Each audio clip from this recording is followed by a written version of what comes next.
Growing up in the fashion industry as Korean American for my time was Unwritten obviously is about creating your own. Still talking back of my head like I need to make living.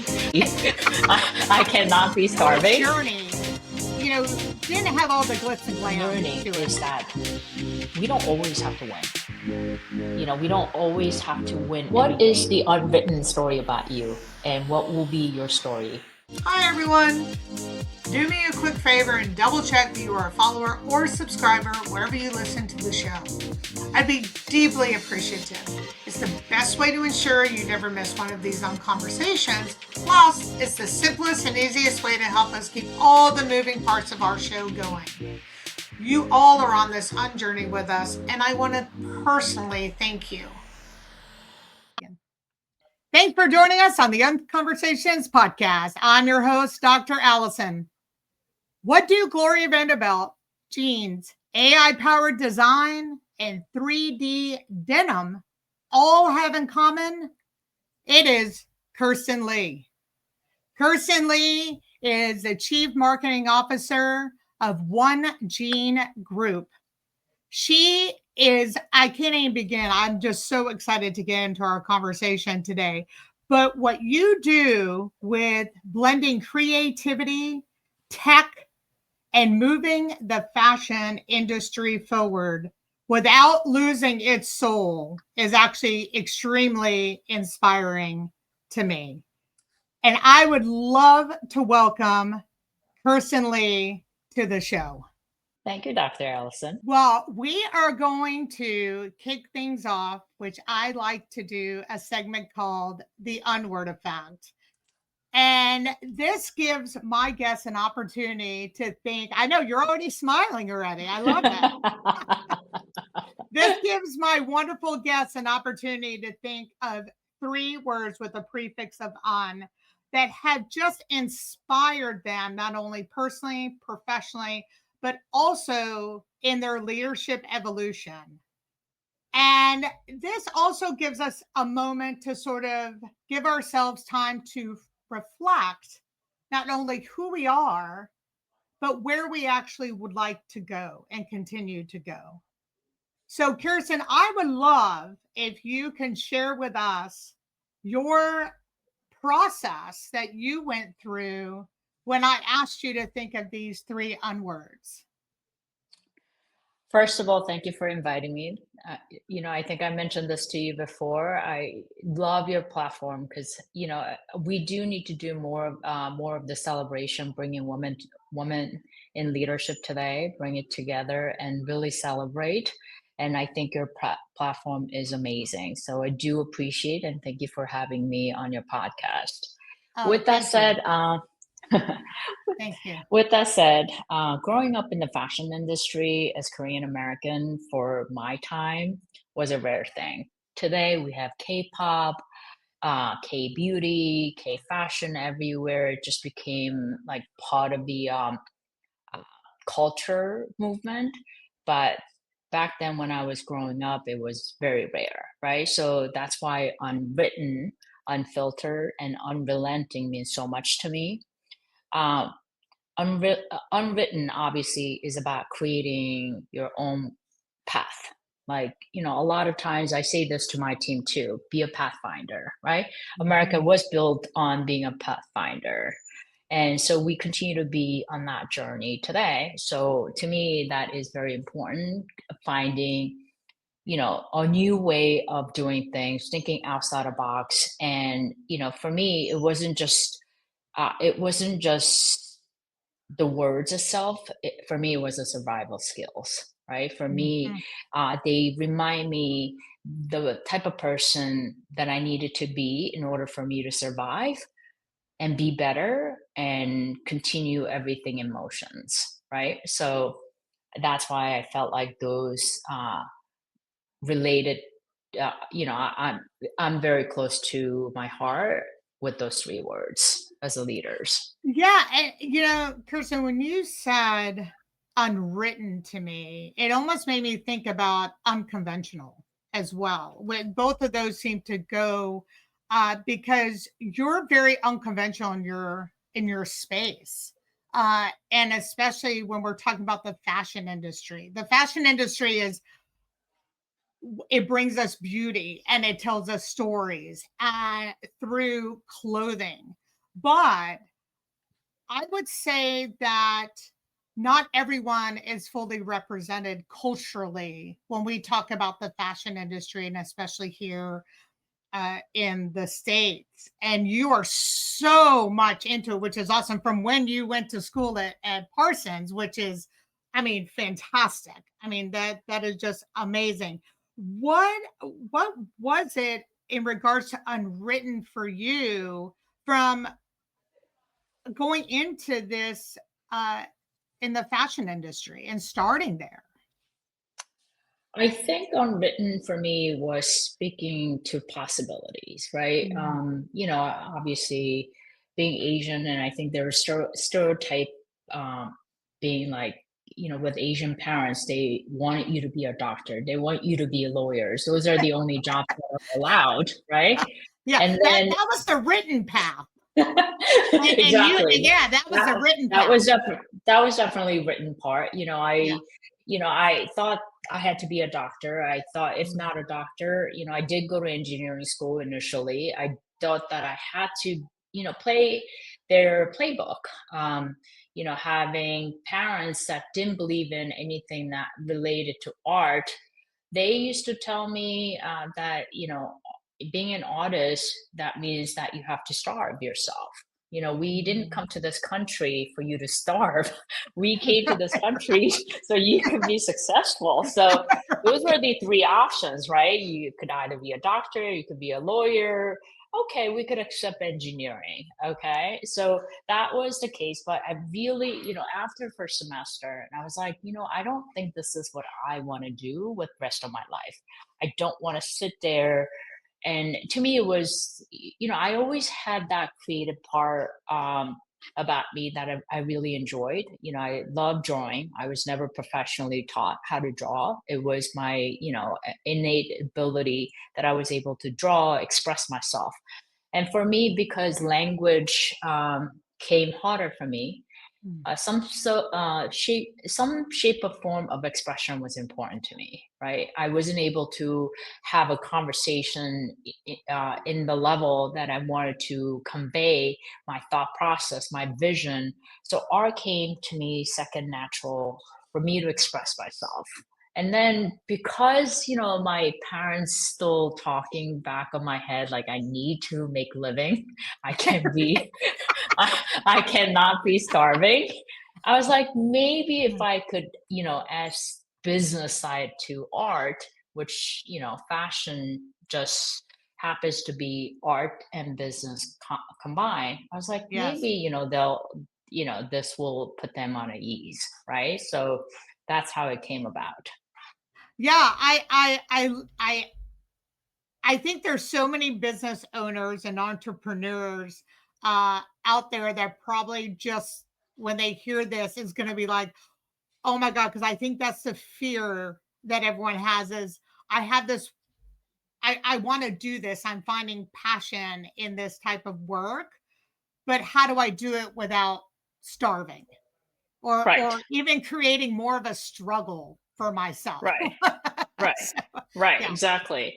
I mean, listen, I don't think it was easy path for me. I think I was, working my buns off, yeah, I would say, one thing that my parents taught me is that work hard, study hard, and life will pay for the ones who try hard. And I yeah, think that remained with me, and I think that's the one thing that I continue to push myself and move forward. And everything in motion was that sort of grits, right? yeah, That grit and I had to start with somewhere. I didn't have anything. It's not like the path was carved out for me. The yeah. only thing I could do and I could be is put my mind to it, work really hard, and show what I'm capable of. And, and then responsibility continue came in, and I was able to, um, up the ladder of the If corporate you world, I will. guess. Yeah. Yeah, if you would. Right, Yeah, right. yeah, absolutely. Let's talk about Unfiltered for you. What? And I laugh at this equally with you because I'll let you I'll let you share this, and I think it also goes. I think you've had to be unfiltered in a way to get to where you are today. But Right. how you're unfiltered, I think, is what makes you very unique in probably part of what you'll kind of share. So Exactly. so let's dive into unfiltered. So, there was a time, again, it started with not, English is my second language, right? It's not my, I still, I still have days where I am directly translating my thought process when my thought comes in Korean, then I'm translating that in English. So there's that chip on the shoulder, for lack of better words, right? So there was a time when when staying quiet felt safer, right? When blending in seemed like the way to be accepted, right? I didn't want to stand out so much because of my language barrier or lack of being able to communicate effectively. And it still Kirsten, bothers me some days. Kirsten, can I ask you a question in regards to that? Yeah. Is Yeah. that is that a something that you were how you were approaching that with what you just said? Is that something you were taught, or did you feel internally that this was your way of protecting yourself? I think internally it was my way of protecting myself Mm. because, growing up, not understanding uh, the conversation that was happening around me, it just made you feel a little bit more insecure, right? So then Mhm. it became chip on my shoulder. I don't think my parents will ever say, hold yourself back, even though talking back to them was not allowed, especially my dad. Like, we weren't allowed to talk back, but at the very same time, he always wanted us to speak up our mind. So it Mm. was, interesting contrast. I was like, you asked me to speak up, but you don't want me to talk back to you. You pick a lane, But at the same time, because I didn't growing up, I didn't understand a lot of things, or sometimes the words. I, I guess because I didn't understand, I failed to read the room sometimes. It just made me feel safer for me to just keep it quiet in the back Yeah, initially, right? yeah, And sharing my perspective openly, even when I was uncomfortable, and I realized one day I was like, you know what, this is not how I am going to make impact. I need hmm, to fake it to make it, right? This is not me. I knew that wasn't me, but standing in the back and being quiet, I don't mind working in the back hard and I don't have to get all the credit, but at the same time staying quiet wasn't me. I right, wasn't raised that way, so why am I faking why am I trying to blend in so much? That's not right. me. So Yes, that's when I yes, started to find my own identity, right? So I was like, you know what? I'm gonna be okay. I told myself I'm gonna be okay. What if I have accents? What if I can't say eloquently? What if I can't express as much as I want to? As long as, people could connect and understand the ideas that I'm trying to say, maybe I try it again. I think that, unfiltered became, with owning back my voice, but yes. it came to a point because I'm very transparent and honest, people start to respect me, and that became fundamental. So I did ask my team, like, well, how would you describe me? And honest and transparent is consistent theme. So to me, I felt like, oh, okay, I am. They say you're very bold, you don't beat around the bushes, Hmm. you tell it like it is, so therefore we can move forward. And I really appreciated that.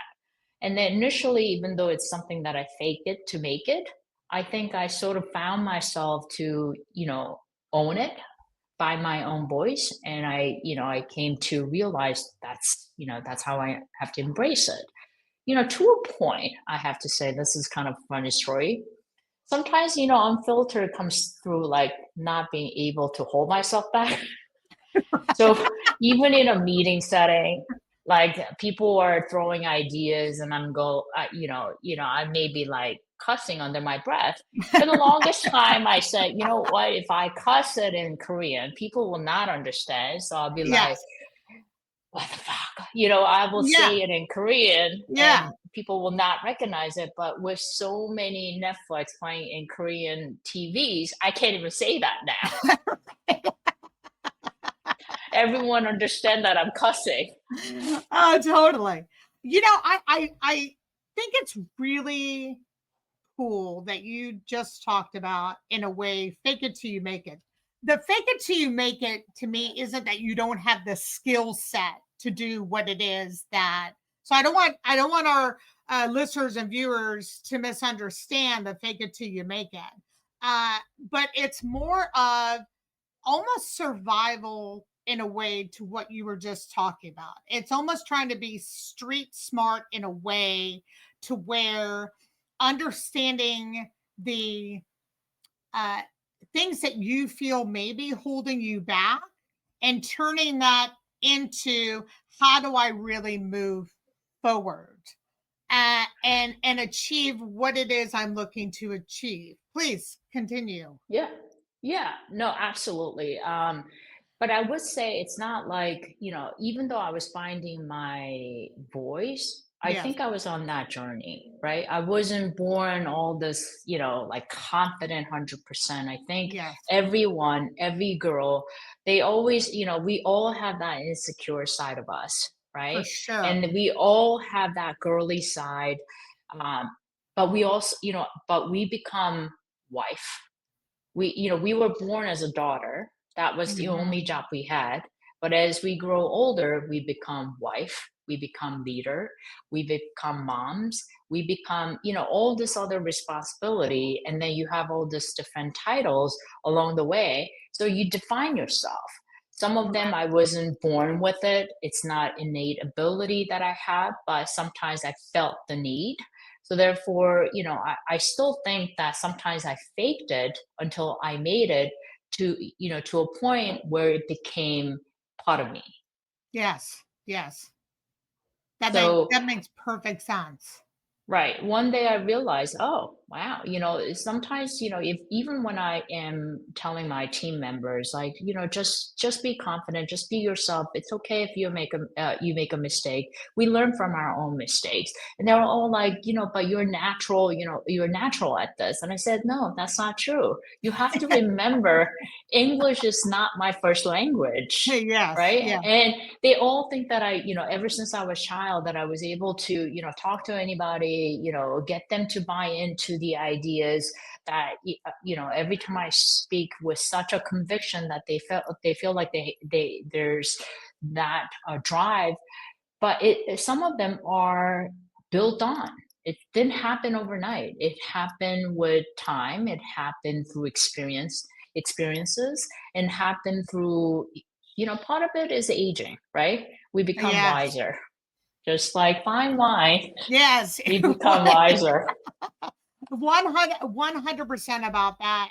And I think that seems to be sort of a common thread that I have talked with other leaders that have been on this podcast.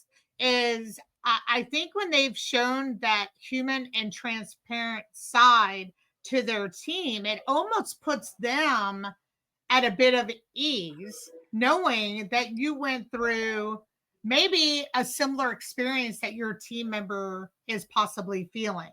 And knowing that you're relating to them on a human level, in order to get, of course, we want to produce, right? And your team has a lot of responsibility, but knowing to give that moment and being able to share that with them, I bet that goes a long way.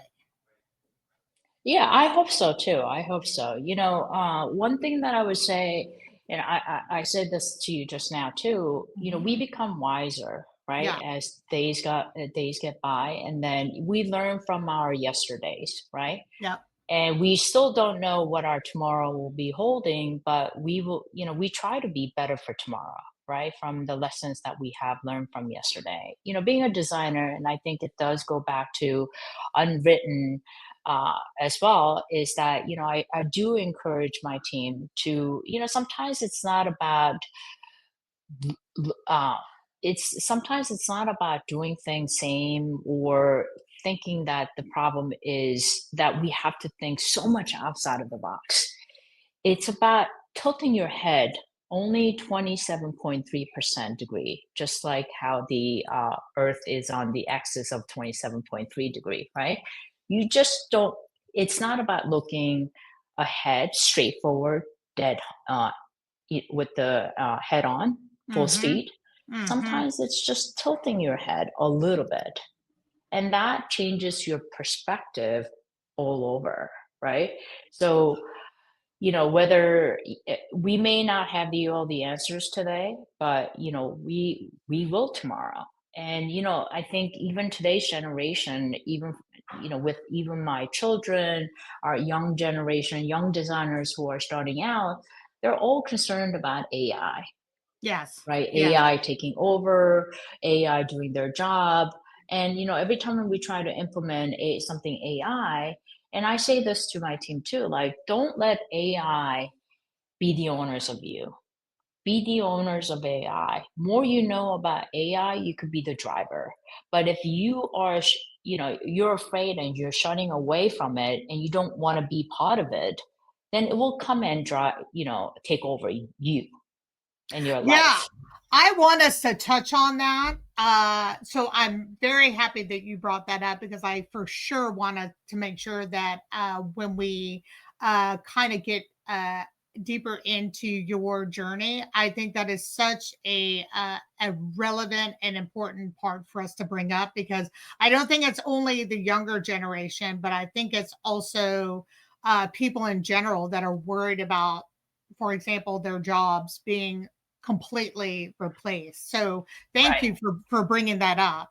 I wanted to make sure because I think this word, I think is going to really start your journey conversation with us, and that is unrelenting. Yeah. And Yeah. and Yeah. unrelenting, I would love for you to talk about because I think unrelenting. I when you and I spoke, it really started as a young child. And I think that word has for sure stayed with you to your journey today. Yes, through and throughout, right? Yeah. You know, Unrelenting means, taking challenges and moving into forward motion, right? It's persistence and work, again, it goes back to how my father will always frame it like work hard, life will pay back how much you put into it. Hmm. I'm sure that if, a lot of Asian children growing up, they could probably relate to the story with Asian parenting skills, some character buildings. It goes back to a time when when I was going through puberty, and this was too much change, right? A lot of change, Hmm. uh, whether it was the language surrounding everything. It was a lot for a teenager to take take it in all at once. Everything was happening all at once, just like that movie. That was my life, right? So then, I think my body at the time like sort of gave up, right? Because for a poor child growing through a growth spurts, having to take in so much, I'm sure it doesn't happen to everyone, but half of my body stopped reacting. And my parents took me to a doctor, said, oh, it's really stress related, there's nothing wrong with her, just give her some time. And then of course, my father being Asian father and knowing how to build, that character building, he says to me, you go to school, you go die at school. And I was like, okay. And then my brother at the time, who was only 9 years old, Hmm. put me on a roller skate and roll me over to the school so, I could go die at school, according to my brother, right? Let's go, sister. I'll take you to the school so you could die at school. That definitely helped with the character building, but at the same time, it was the grit, right? I had the grit. Yeah. I had to, overcome all the challenges because it wasn't rosy. It wasn't like, oh my, my poor daughter, you take care of that. You go take care of that, right? So even I think that sort of grit building got me to where I am today, and Yeah. I am still relentless. I work for the boss who never take no for an answer for the Hmm. longest time, and I think I was able to work for him as long as I had because I had that background, right, and be still able to steadfast and be still able to power through and navigate. We had so many challenging time. Fashion industry probably saw. Now, I'm sure it wasn't only the fashion industry, but it was very unique and difficult time during COVID too, Yes. right? So Yes. during that COVID, everything shut down, right? Hmm. We didn't know what was happening at that time. Fashion is such a tactile industry too. Even though it's a central business, it's not the most essential. It's not like you're going to drop dead by not, wearing your latest fashion or latest jean, right? Everyone has enough of clothes, right? But then essential became food and liquor, Yes. Yeah. right? Drugstores, right? Yes. Yes, we do need a lot of wine to Yes. survive, during that difficult time. But it did, Yeah. but Definitely. but at the same time, the show must go on. The business still had to go, and so I do have funny story that still this script unwritten. At the time, only thing that was working was Zoom. Right, we had to have Yes. meeting through Zoom. Zoom was probably the first one that that was able to navigate through that time. At the time, only way you could do it is just like this format, right? But if I was showing any kind of fashion, I had to go come up this way, right? All And right. then show my Right. product. Yes. So that wasn't working for us. We have a lot of brands, we have a lot of clothes, and then buyers were all working from home at that time. And we had to put together a fashion show really quickly. So what we Wow. did, we wrapped up a laptop on a rolling station, and we got a camera and all duct taped around. And my marketing team will correct me, and they would say, Kirsten, that was very expensive gaff tape. It wasn't a duct tape. You just use that as if, a second coming Jesus.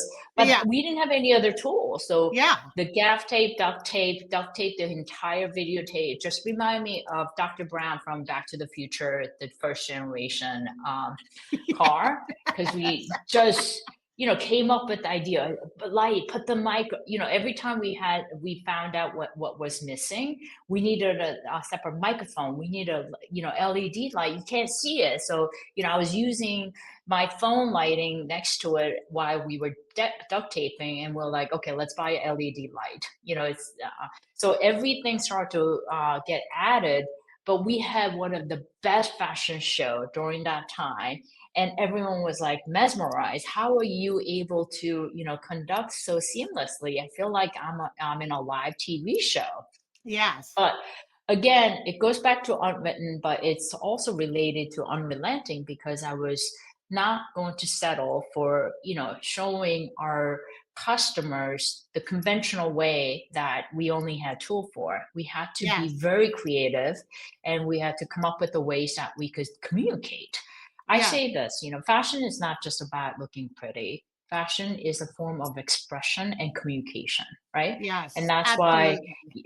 this is how we express ourselves. This is how we communicate with one another. For me, presentation is a form of communication too. So we have to make sure that whatever we are doing behind the scene, that we are communicating effectively. Yeah. And when you shared that story with me, I mean, talking about having to regroup, what was that like with your leadership and your team? Because I'm sure that was a collective, but at the same time, was there a moment with your team where they were like, there is no way in hell we're going to be able to pull this off and possibly pull this off in a very short period of time? Yeah. I mean, every time I came up with ideas, some of my team will give me all the reasons why it cannot be done, right? Yes. So then, I'll be rolling my sleeve. Let's do this. I'll always come, they will come to me with questions and I'll be, how about this? How about this? How about this? And then, it came to a point that like, okay, here we go again. She's saying that. But, after a while, they start to believe everything that I did and in such awe. They're like, "Oh, wow, that's great idea. Let's do it. Let's do it." So everyone just partake in this whole journey of navigating through different way of showing. I think again, like for me, is about not just working through delegation only. I believe in like, being part of the team, working, I say jokingly, I thought growing up that by the time I hit my age, I'll be working with my chin, right? But it never happened to me, right? So I'm still on my knees, I'm still on my elbows, Yeah. I'll do whatever it takes. So I lead by example, and I think I was able to earn their trust and respect because I'm not the one who's just telling them. I'm not the one who's only coming up with the vision. I'm there with them along the journey, executing it together, understanding challenges, and then try to, problem solve together. Along the lines of what you're saying, which is such a testament also to your leadership, is you're willing to get on your hands and knees with your team, saying, Yeah. listen, I'm believing what we're going to do. Okay, there could be some really problematic areas to this, but we're going to figure it out. We're going to figure it out together. It's not like you're saying, all right, this needs to happen. Let me know when it's done. And I'll sit in my Right. chair and show me Exactly. now what we're doing. You're like, no, Right. let's do this collectively and let's make this freaking amazing. And I love that testament to your leadership. And I felt that kind of sentiment the first moment I met you. So I love that Oh, you thank shared you. that story. Yeah. So thank you so much for that. Now your Thank you. journey, didn't have all the glitz and glam to it. No. And you have worked, under one Jeanswear group has a lot of incredible people underneath that, and I definitely want you to talk more about that. But before that, I'd really like for you to kind of talk to your journey because you bring up being Korean American. You're also held very high level positions, but that was not necessarily an easy road. And I would love for you to use this platform and speak to those listeners and viewers that a bit more about your journey and really what that grit was like for you to where you really are today. Yeah. I mean, obviously, a lot of things have changed throughout the Mhm, years. I wasn't in C-suite. mhm. I became in chief merchandising and marketing officer 5 years ago, 2019. Before that, I was SVP in design and fabric R&D. So, I always worked hard, as I have mentioned. So, Opportunity Kirsten, meant you had to really work hard 5 years ago. You're talking about you had to shine during COVID. correct, correct. Exactly. Welcome to the Exactly. role, and Here you go. here you go.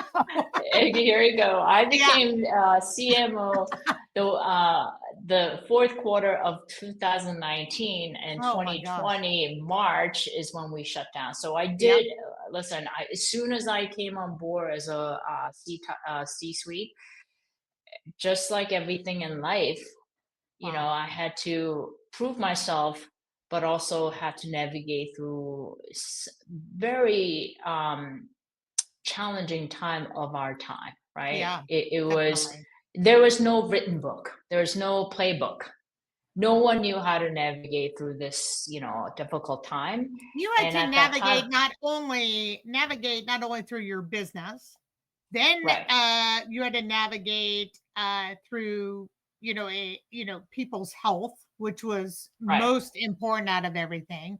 And then right, on top of that, uh people would probably say we were dealing with quite a challenging time politically through 100%. navigating all those different components. So I just wanted to kind of highlight that as you tell Yeah. your story.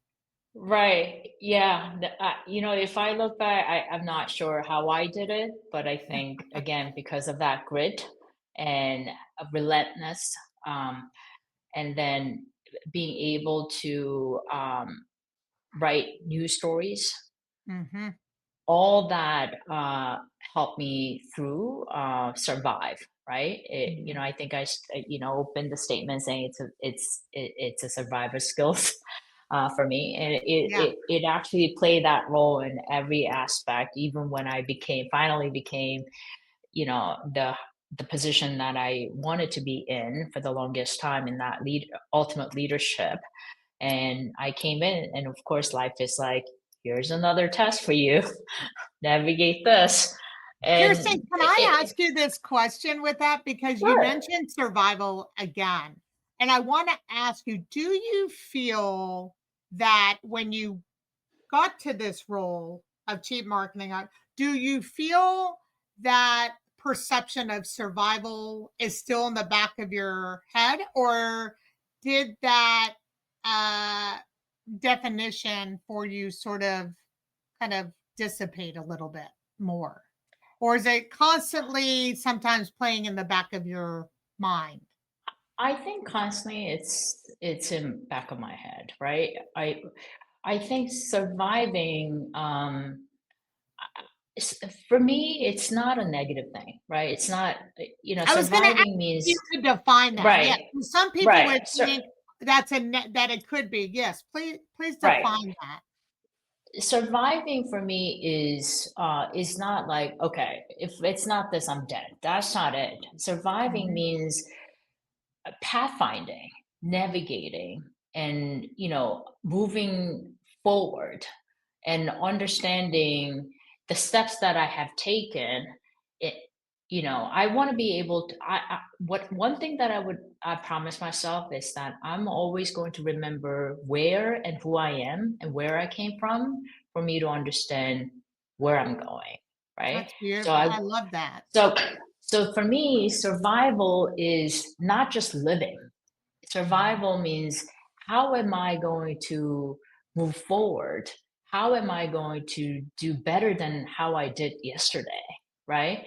And then it's more about, let's be better at everything. Let's understand what I have learned. If mistakes were made, let's learn from it. But one thing I don't like to do is doing the same thing over and over, expecting different results, Sure. or not moving forward. I think, I tell my team, if I stop moving you guys forward, if I stop repeating myself over and over, you Yes. guys have to tell me to step aside, because Yeah. I don't ever want to be a leader that is stale, that's not in motion, or inspiring them, or learning from each other. Like that, those are very important for me. And I think what's so great about that, Kirsten, too, is I think that shows to your, when you said confidence, I think that shows to your confidence, because when leaders are asking for that and truly mean, they want to know that answer. And that's why I wanted you to explain that, because when leaders sometimes ask that question, I think they're team gets scared about that because Right. whatever they're going to say is going to Right. fall back on them. They're going to lose Right. their job. They may not be looking Right. for a promotion. The list goes on. Right. Right. Right. What you're basically saying is, I, as a leader, want to make you individually and my collective team the Right. best I can possibly be, both as people as well as developing leadership within themselves and the work. And then you're also saying to them, I want the same thing. And the only way you can get that from your team is if you're being honest and truthful and transparent with them. And Right. I think that is such an important message. I think that you just mentioned, because to me that makes an unconventionally excellent leader. Really appreciate you sharing that, because I think that is so important for leaders at any level to really understand when they're asking that question, to really be giving the true permission of it to their direct reports to be able to give you that information back. Right. I mean, a lot of times, you hear from your bosses what you're good at, what you're bad at, but if you don't hear it from your own team, to me that's more important because I work closer with my own team. Then, I could choose what I want to present to my boss. So they may only see what I want to show them. Or, Yes. sometimes perception is reality, so they may not see who I am all about. But my team, because they're much closer, and I do work on my knees and with my sleeves all rolled up, they know Mm-hmm. what I am about. So always asking them, tell me what I could do better. Even in every direct reports touch base, I'm all openly asking them, tell me what I could do better. Tell me what's your wish list from me that is in my control. You guys know what things that are out of my control, but Yes. tell me what I could do better or what your wish list is that are in my control. Let me think about it. I can't promise you everything that could be done, but let me think about it and I'll make sure that, it is perfected. And that's honest opinion. I think that was really important for you to kind of summarize that a bit, because, it's one thing we talk about producing and productivity and the bottom line. Uh, but I think you saying that it's most important to hear back from your team on how you're doing. I agree. I think that's what's even going to make the team dynamics even stronger, by Right, you right, allowing that. I absolutely right. agree with that. Do you kind of have, and within your journey, kind of just an obstacle or some area that you were just like, oh my God, I don't know how I'm gonna how I'm gonna get over this to be able to still move forward? Yeah, I mean, there's so many things, Because supports. you and I talked about just you yourself being Korean American, how that even itself, and we're, as I mentioned on other podcasts, where DI is sort of under attack, and Right, companies are trying to figure out what to do, and they figure out, like, right, okay, well, you can figure out your policies around that, but people aren't going to change. So you still right, have that exactly, diversity of people. So that's sort of right. where I kind of wanted to really highlight that for you as well. Yeah, no, I think, we're in New York, so obviously, Mhm. diversity and melting pot is DNA, Yeah. and DNA of the city and DNA of the area, and uh, it will always be like that too because we represent. I think fashion industry represent um, expression, right? Yes. It's definitely about how we express ourselves or um, y- what how we emotionally connected, right? Fashion is very emotional business, so Hmm. therefore having that. diversity and inclusivity is always going to be part of it, because people are able to express themselves through um, uh, statements, fashion statements, Yeah. right? Yes. Yeah. So, that's definitely something that we embrace. It's something that we recognize. I said this before too, we're in business, but it's also a shape of art. Yes. Art throughout the history always was in forefront of um, deeper emotional connection, as well as humanity, in such a, through beauty, lenses of beauty, right? Yeah. So I think that's very important. Obviously, for me to be where I am and do what I do today, it's not just me doing all these things, right? Hmm. There's a plenty of sacrifice and plenty of support and collaboration along the way. It starts with my parents, who did amazing job in character building, even though they were tough love. Which I think they prepared you for the fashion industry with some I tough think love. so too. Yeah. If I think about it, yes, Yeah. yes, indeed. Yeah. So let me start with, my husband being there to support, and Hmm. that's amazing. And my children, I always strive for to be a superwoman, but I Yeah. realize it's impossible, right? Yeah. Yeah. And I think while I was building my career, while so much responsibility was given, I wanted to ensure I don't fail anyone. So I think I put my family in the back burner, knowing that they would be always there for me and understand.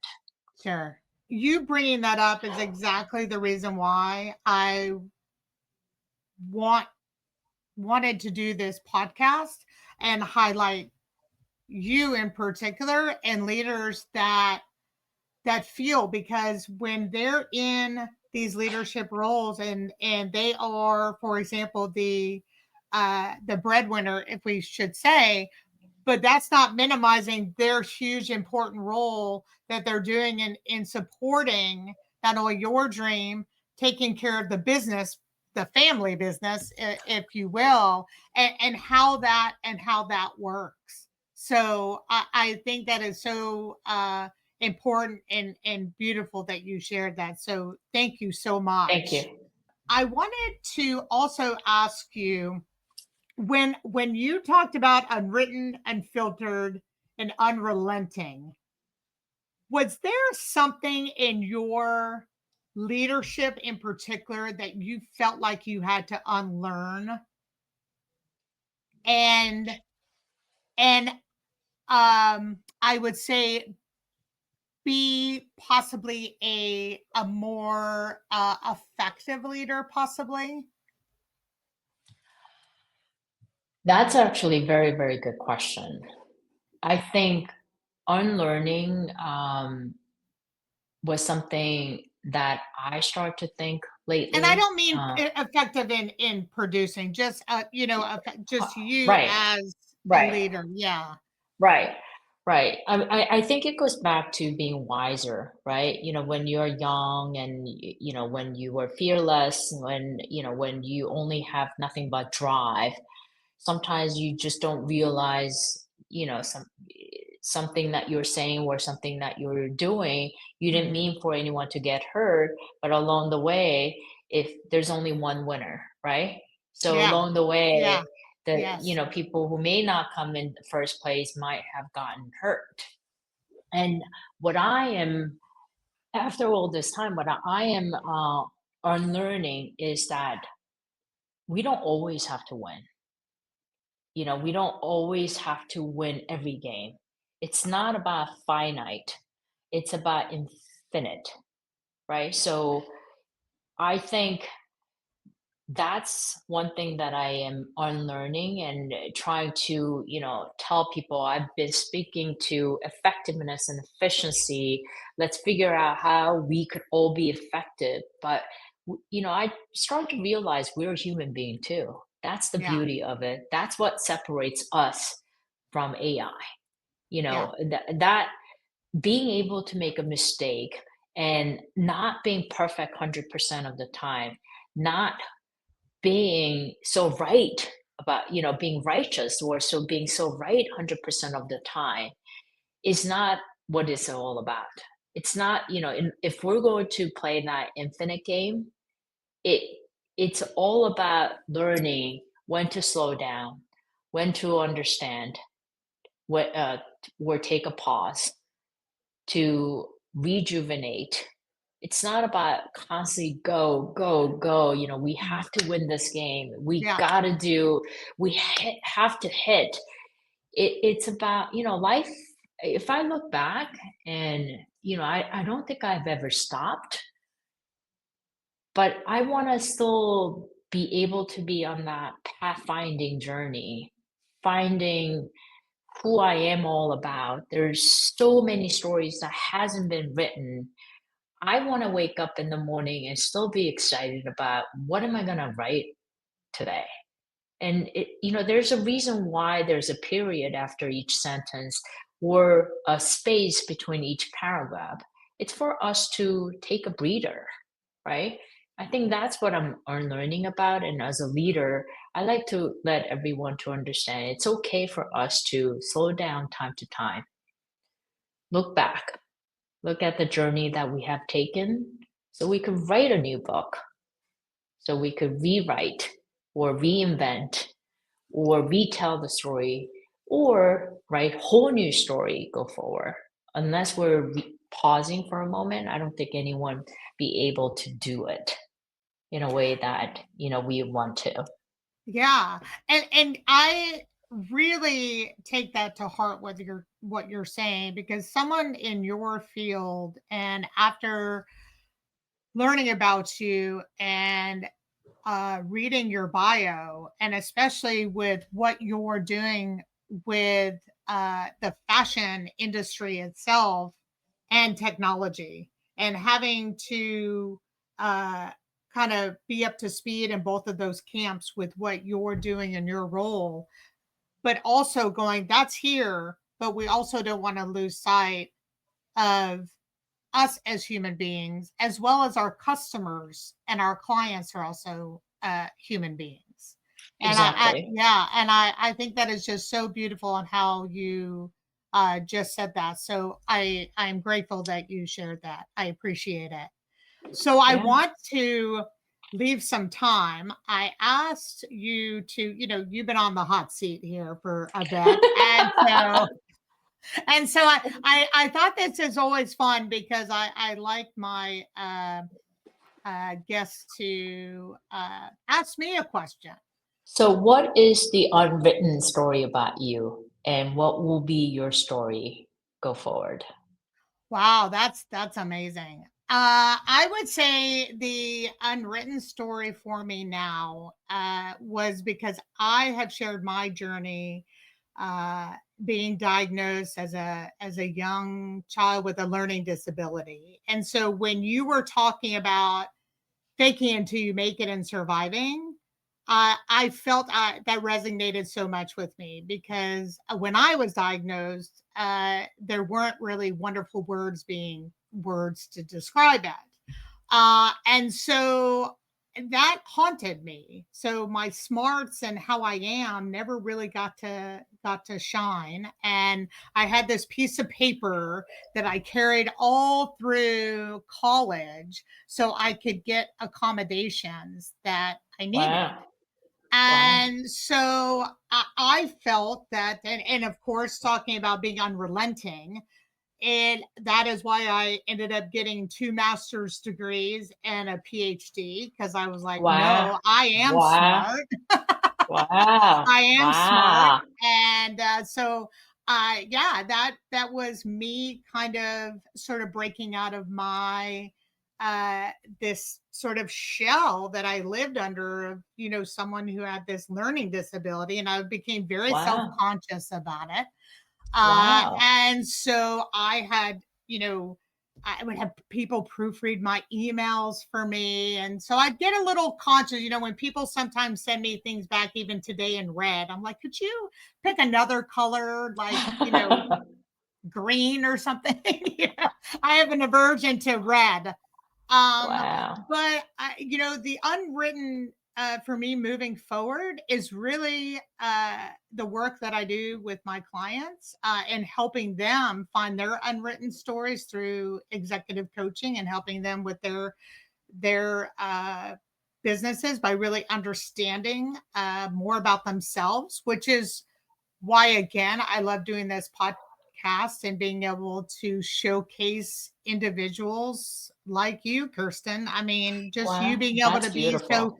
transparent. And so my unwritten is doing more of this podcast moving forward and being able to, my legacy is to bring the world, the human world together through this Yeah. platform is really Wow, my that's unwritten beautiful. moving forward. That's beautiful. I love it. I No, love it. no, thank you. And I appreciate all your support. And Kirsten, thank you so much for joining me on the podcast today. I'm Oh, sincerely grateful for all your time. Thank you so oh, much. thank you. It was my honor. Thank you so much.